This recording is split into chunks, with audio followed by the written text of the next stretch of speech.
یہ ایک حیرت انگیز حقیقت ہے کہ بھارتی آرمی کے پاس اس وقت مکمل گن شپ ہیلی کاپٹر کی شدید کمی ہے. 10 لاکھ افواج پر مشتمل یہ فورس بہت سارے مسائل کا شکار ہے. اس میں سے سب سے بڑا مسئلہ یہ بھی ہے کہ بھارتی آرمی کے پاس گن شپ ہیلی کاپٹرز کی شدید کمی ہے. اور یہ کمی آج کی نہیں ہے. 1947 سے لے کر 1986 تک کبھی بھی بھارتی آرمی نے آرمی ایویشن کے وجود پر غور نہیں کیا.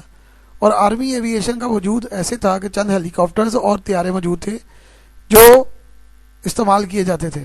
3 جنگوں میں کبھی بھی وسیع پیمانے پر استعمال ہونے والی ہیلی کاپٹرز کسی کمان کے انڈر نہیں تھے. ایک نئی کور 1986 میں بنائی گئی اور یہ کور لیفٹیننٹ جنرل کے انڈر کی گئی.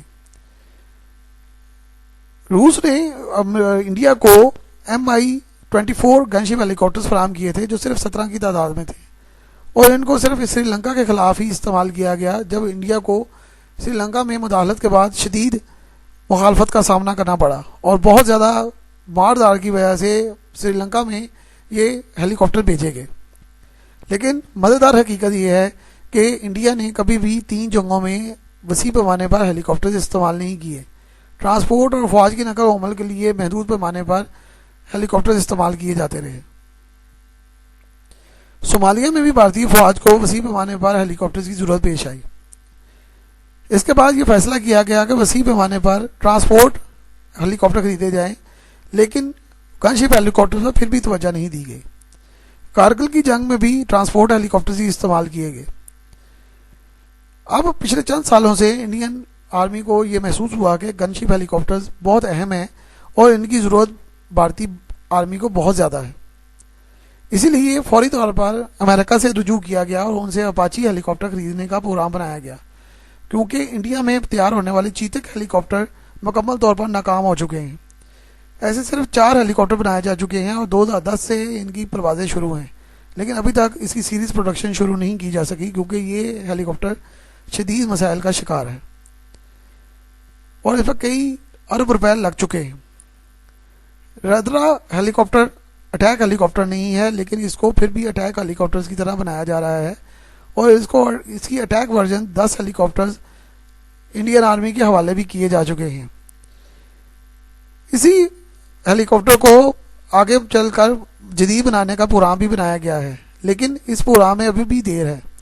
اسی لیے انڈیا نے امریکہ سے اپاچی ہیلی کاپٹر خریدے ہیں جو دنیا کے جدید ترین ہیلی کاپٹرز ہیں. پاکستان آرمی ایویشن اس کے مقابلے میں بہت ترتیب یافتہ ہے. اس کی بڑی وجہ یہ ہے کہ 1947 میں پاکستان کو یہ کور ورثے میں ملی تھی اور یہ کور 1942 سے کام کر رہی تھی اس لیے کافی حد تک اس کے دیگر مسائل نہیں تھے.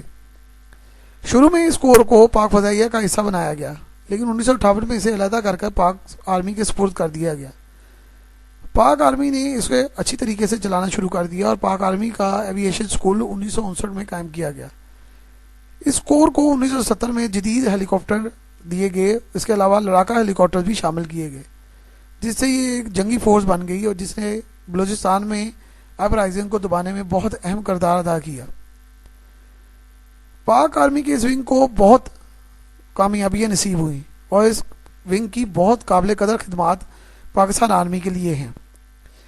بھارت پاکستان جنگ، افغان جنگ، صومالیہ کی جنگ، سری لیون کی جنگ، موزمبیق کی جنگ، سری لنکا کی جنگ، بوسنیا کی جنگ، سیاچن کی جنگ، کارگل کی جنگ، دہشت گردی کے خلاف جنگ میں ان ہیلی کاپٹرز اور ان گن شپ ہیلی کاپٹرز کی بہت ہی شاندار خدمات ہیں اور اس فلیٹ نے بہت نام کمایا اور اس فلیٹ کی شاندار کامیابی میں ان کی محنت کا حصہ ہے.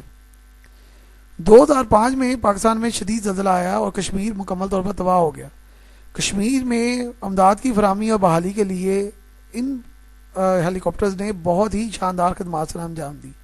اس سے پہلے 1991 میں بنگلہ دیش میں طوفان زدہ افراد کے لیے بھی اس فلیٹ نے بڑی شاندار خدمات سر انجام دی تھی اور بہت کامیاب اور اہم مشن کیے تھے. اس وقت پاک آرمی کے پاس کوبرا ہیلی کاپٹرز ہیں. یہ جدید ترین ہیلی کاپٹرز ہیں اور 48 کی تعداد میں موجود ہیں. 1985 میں لیے گئے تھے اور ابھی تک شاندار خدمات سر انجام دے رہے ہیں. پاکستان ایسے مزید ہیلی کاپٹرز امریکہ سے خریدنا چاہتا تھا لیکن امریکہ نے اس کو فراہم کرنے سے انکار کر دیا ہے. پاکستان جدید وائپر کوبرا ہیلی کاپٹر خریدنا چاہتا تھا جس کی فراہمی روک دی گئی. اس کے بعد پاکستان نے حال ہی میں ترکی سے 30 عدد T-129 اٹیک ہیلی کاپٹرز کا معاہدہ کیا ہے جو جلد ہی فراہم کیے جائیں گے، اور ان کی ٹیکنالوجی بھی پاکستان کو فراہم کی جائے گی۔ روس سے جدید Mi-35 ہیلی کاپٹر خریدے گئے ہیں جو ابھی 9 کی تعداد میں آئے ہیں، اور مزید ہیلی کاپٹر خریدنے کا پروگرام ہے۔ فرانس سے 31 یورو کاپٹر خریدے گئے ہیں جو ٹرانسپورٹ اور حملہ آور دونوں صورتوں میں استعمال ہو سکتے ہیں۔ اس کے علاوہ دیگر کئی طرز کے ہیلی کاپٹر موجود ہیں۔ پوما، لاما، Mi-17 ٹرانسپورٹ ہیلی کاپٹر پاکستان آرمی کا حصہ ہیں جو جدید خدمات سر انجام دے رہے ہیں۔ آرمی ایویشن پاکستان کے لیے بہت شاندار کامیابی حاصل کر کے لائی ہے اور آئندہ بھی انشاءاللہ کرتی رہے گی، جبکہ انڈین آرمی کو ایویشن کے معاملے میں بہت سارے مسائل کا سامنا ہے جو آئندہ چند سالوں میں حل کرنے کی کوشش کی جا رہی ہے۔ بلال احمد شیخ،